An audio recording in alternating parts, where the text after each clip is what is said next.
Hello everyone. Today's video we are going to look at action potential. But before we go to action potential, we'll first of all look at resting potential, gradient potential, and finally we come to action potential.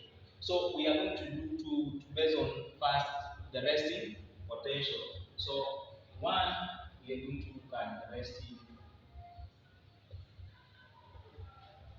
potential. So the resting potential. What is resting potential? Resting potential is the voltage difference across the membrane when the neuron is at rest. So when the neuron is at rest, there is a voltage difference across the membrane. That is what we call the resting potential. So let's come back to how the membrane looks like when it is at rest.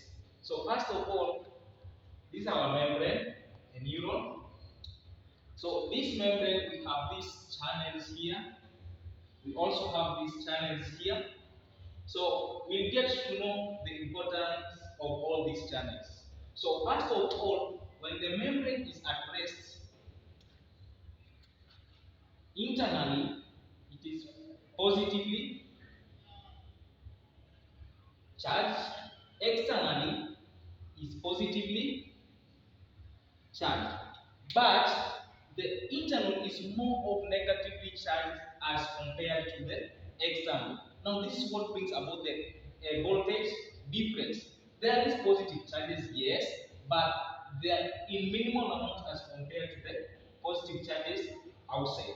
We'll get to know how this comes about. So this is our membrane. So we've said the internal is negatively charged. It has positive charges, yes, but it is negatively charged as compared to the external. So we have these channels, and we have something called the sodium potassium pump. So the sodium potassium pump has the tendency of pumping out 3 sodium ions and pumping in 2 potassium ions. So we have more of the positive charges going out than the positive charges coming in. Over here we have potassium leaky channels. So these channels are potassium ion leaky channels. So what the function of these potassium ion leaky channels? They can freely allow potassium ions to cross the membrane. They can move outside the membrane or move inside the membrane. So this is the role of the potassium leaky channels. So we have 3 sodium ions being pumped out, and we have 2 potassium ions being pumped in. Again, we can have the potassium ions which are pumped in. We have bringing in positive charges.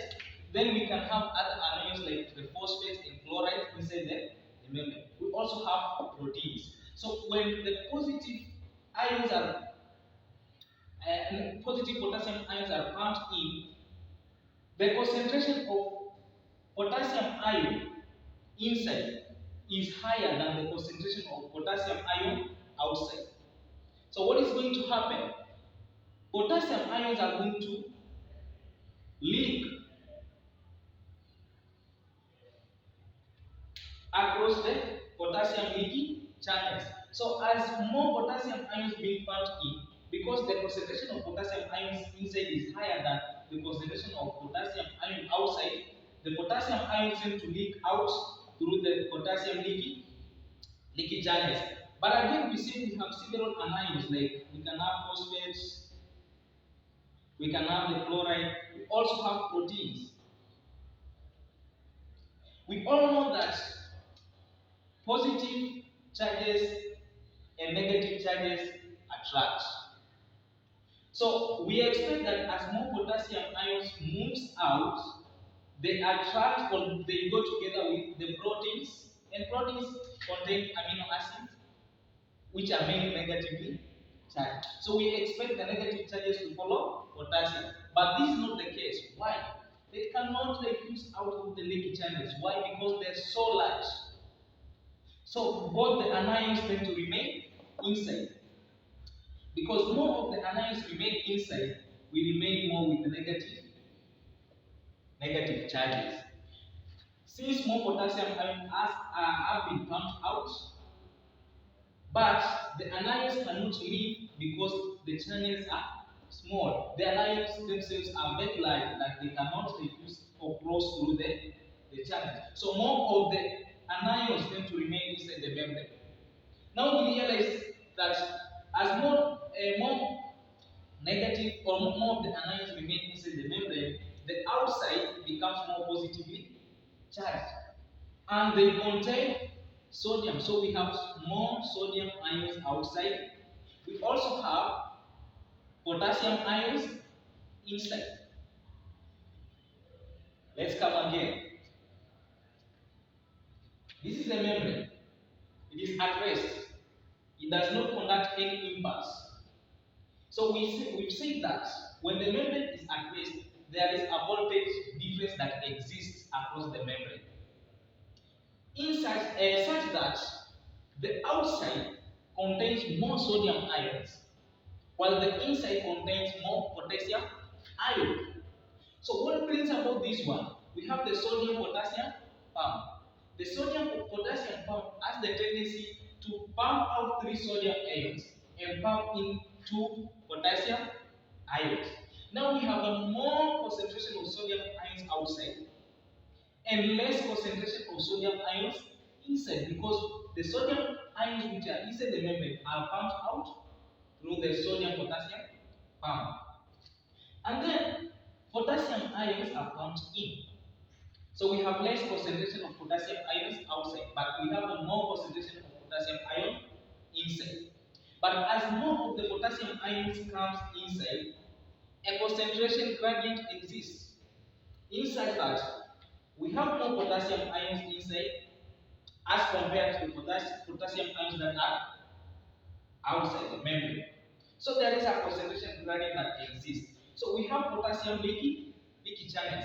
Since we have to maintain the cations, because here they are more concentrated, the potassium ions will leak through the potassium leaky channels, as we want a balance. And we see inside the membrane, there are anions, there are proteins. Proteins we say they consist of amino acids. Amino acids are majorly negatively charged. So as the potassium ions are positively charged, as they try to move out the membrane, we expect that they go together with the potassium ions, the phosphate, chloride, and proteins. Since they are negatively charged, they will be attracted together with the potassium to move across the membrane. But this is not the case. Why? The anions together with the proteins cannot move across the membrane since they have large molecules.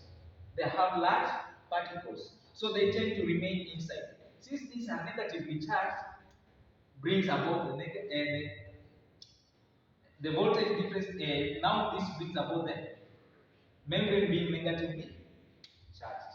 Now in this stage, the membrane is said to be polarized. In this stage, the membrane is said to be polarized. Thank you so much, kids. Hope we are done with the resting potential. In the next video, we'll talk about gradient potential. Thank you.